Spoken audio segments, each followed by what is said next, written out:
The United States and Britain struck Houthi targets in Yemen overnight. The Iranian-backed Houthis say 5 fighters have been killed in the strikes. The U.S. and allies had warned it was coming after weeks of Houthi attacks on commercial shipping in the Red Sea.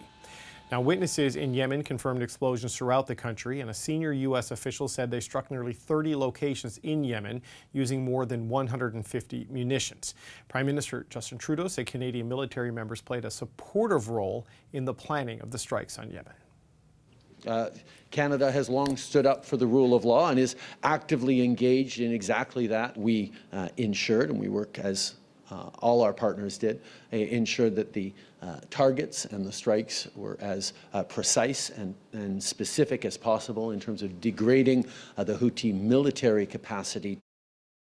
Thomas Juneau is an associate professor at the University of Ottawa. He previously served as a Middle East analyst for the Canadian Defence Department, and he joins me now. Thomas, good to speak with you again.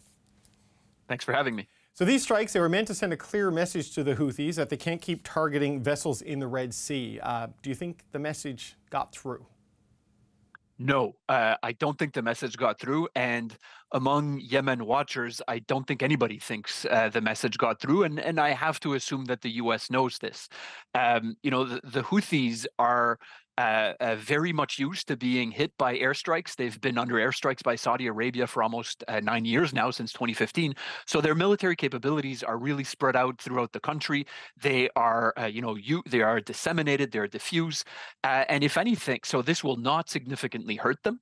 And if anything, it will embolden them, because part of the Houthi identity is built on this narrative of resistance against the U.S., against Saudi Arabia and Israel.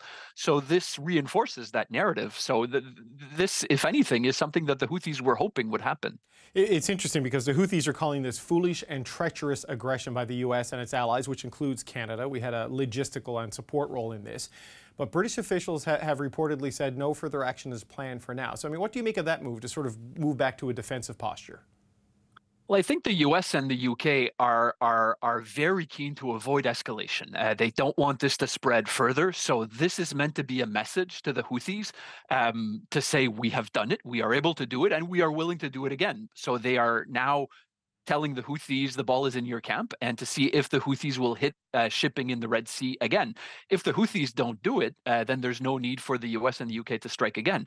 If the Houthis strike again in the Red Sea, which I think is quite likely, maybe not today, maybe not tomorrow, but in the short to midterm, then the U.S. and the U.K. have signaled that they would simply do this again, with the hope that at some point they will force the Houthis to change their calculus. The most recent number we have is that the U.S. officials are telling American media that they hit just under 30 targets, what they call targeted strikes, against Houthi-controlled areas. Well, what do the locations and the nature of the strikes tell us about the strategy in this?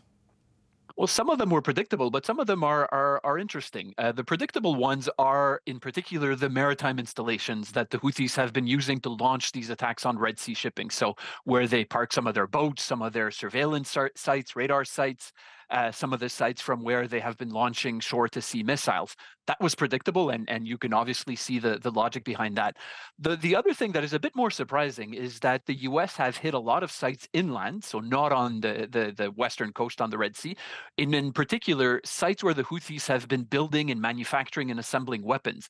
So this is interesting, because the message here is to try to degrade Houthi capabilities. In many cases, these are manufacturing sites that the Houthis have built thanks to Iranian assistance, Iranian technology transfers, Iranian transfers of know-how. Iranian advisors have helped to build these sites and run these sites. So that's a bit more interesting, because here the message is to the Houthis, not only do we want you to stop these attacks in the Red Sea, but there's an interest in degrading their broader capabilities. Do you expect retaliation? I know we've seen some shots coming back and forth, but not on a massive scale, like the big attack from a couple of days ago that the Houthis launched in the Red Sea. What kind of a retaliation do you expect here? I do expect a retaliation by the Houthis. It could come very soon. It could wait a bit. It could wait a few days for the Houthis to plan something. Among the possible targets for retaliation, there is very simply shipping in the Red Sea again. That is clearly a target. It could be Israel again. If you go back just a few weeks, the Houthis were sending missiles and drones on Israel, which itself was a very much of a new and quite shocking development. Militarily, the threat to Israel was very limited. I mean, Israeli air defenses could intercept these quite easily, but still the message was pretty strong. If things escalate just a bit, one option for the Houthis is either to target American military bases or infrastructure in the Persian Gulf, in the UAE, in Saudi Arabia, elsewhere.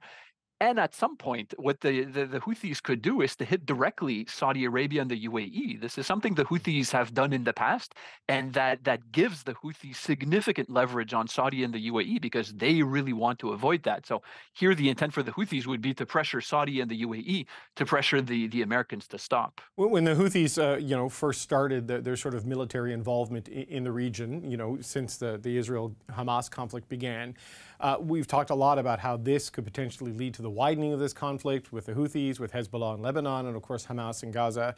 Russia and Turkey have condemned these strikes, worrying it could lead to escalation. I wonder, are we already now at the beginning, at this low boil point of a wider regional conflict? I don't think so. And I don't want to sound optimistic because the situation is bad and it's difficult and it could get worse. But the Houthis are 2,000 kilometers away from Israel. So the calculus for them is completely different than it is for Hezbollah. As we've talked about on your show a few times, on the Hezbollah front, Hezbollah and Lebanon want to avoid all-out escalation because they share a border with Israel. So in a case of escalation, it's all-out war. The Houthis are 2,000 kilometers away from Israel. So the escalation possibilities here are quite different. These two wars, in a way, are linked in the sense that the Houthis used the war in Gaza as a pretext to do what they've been doing. But in many ways, this is a different conflict. This is a war in Yemen that has been going on for years. It is not resolved. It is far from being resolved, and it is not going to be resolved. So the link is one of timing, but the fundamental dynamics behind what's going on with the Houthis are very much different from what's going on in Gaza. We've seen the U.S. announce further sanctions on Iran. I think the U.K. is going to make that move. Canada not yet indicated whether it will follow suit or not. What do you expect Canada to do here? And do you think Canada could face some blowback for its role in these strikes? I doubt that Canada could face blowback from the Houthis for these strikes. I mean, we're not on their list of concerns. We don't have a lot of assets within a 2,000-kilometer radius from the Houthis anyways, whether it's military bases, businesses, and so on, military ships. We're simply not on their radar very much. From a Canadian perspective, what is interesting is that we are part of the coalition. When the U.S. built this maritime task force to counter Houthi efforts to disrupt shipping in the Red Sea, the U.S. wanted this to be, and it wanted it to be perceived as multilateral, not as a unilateral American thing with only the British.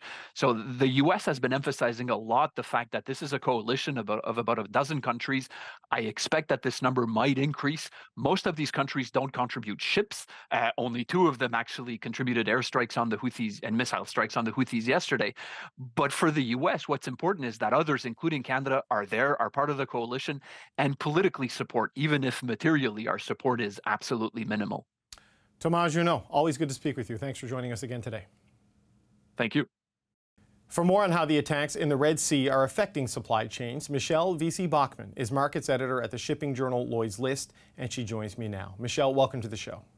Thank you for having me. So Lloyd's List intelligence data suggests that more ships are diverting from the Red Sea following the airstrikes from the U.S. and the U.K. What does all of this mean for supply chains? So at the moment, until the military strikes, week on week, we saw Red Sea vessel traffic down 9% and year on year down 26%. Today, we've seen about 25 vessels reverse or change course. About 90, though, are still sailing into that danger zone. A further 40 are still heading into the Red Sea. So we're still seeing some ships go into the area, but gradually a lot of the advice is to pause and to wait and see. But what does that mean for supply chains? We think that most of the interruption is already been seen because the Houthis, until the strikes, had targeted most of the largest container ships that serve the North Europe market from Asia and China, and that sector had capacity to to absorb those interruptions. So while things won't be getting back to normal, I think the worst of the interruptions are over, with the caveat that this situation is changing day by day, hour by hour. But that's how we see things right at this moment. Okay, so what is being most affected by these reductions, the altered shipping courses? You say that there's some ability to absorb it, but what commodities markets are being the most affected by this? So mostly it's been consumer goods, manufactured goods, logistic supply chains that affect Northern Europe. But we've seen until this week, oil supply chains had transits through the canal and through the Red Sea and Gulf of Aden have been more or less interrupted, as has the passage of grains, coal, and bulk commodities. Of course, that's all now being reassessed because of what has happened. And we're now hearing that, for example, oil, which was more or less going through without any diversions whatsoever from Russia, say, through to India and China, and also from the Middle East Gulf through to Europe. We're now seeing that ship owners have been telling me that charterers are asking for them to pause in specific zones and to not transit and possibly divert. So as I said, and that's information that I've only received in the last couple of months, it really is that volatile. Right, so all of that affects costs, all of that affects timelines, all of that affects, and that has a knock-on effect on the economy. We saw U.S. Secretary of State Antony Blinken saying that the attacks in the Red Sea were disrupting supply chains and, in his words, having a real impact on people around the world in their daily lives. So how wide of an impact does this have on the global economy, in your view? Well, I'd probably have to roll that back a little bit because, for example, containerized freight costs, they have increased substantially since mid-December. They're up about 114%, the indices that track those. And freight costs to Northern Europe from Asia have doubled. However, when the indices came out today and the costs in the past week on those crucial lines that serve Europe, they haven't really moved. So I think we're not going to see a return to the inflation and the congestion that accelerated freight rates to the levels that we saw in the pandemic. And I'd also have to say that during the pandemic, when everything shut down, the only thing that continued more or less uninterrupted was global trade via shipping. Those arteries were kept open. So while the potential closure of the Red Sea and the Suez Canal, if things escalate, can have a dramatic impact. That vessels can divert, and so far we're not seeing the spikes in freight costs that are associated with the last big interruption to global trade, which was the pandemic. Right. So just on that as a final point, like if this does escalate, because now we do have the U.S. and the U.K., launching the military strikes, the Houthis have returned fire, and who knows where this is going to go next. I mean, what are the potential long-term impacts if this isn't resolved in the near term?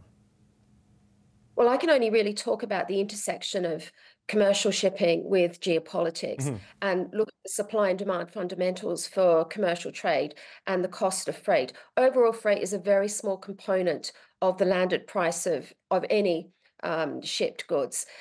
But if you look at the last big interruption to global trade and to the shipping sector, that was the tanker wars of the late 1980s. And certainly that was a time when there was significant disruption and very high freight costs as a result of the risk appetite and the threat assessments that meant that very few vessels were prepared to make transits through, a war zone.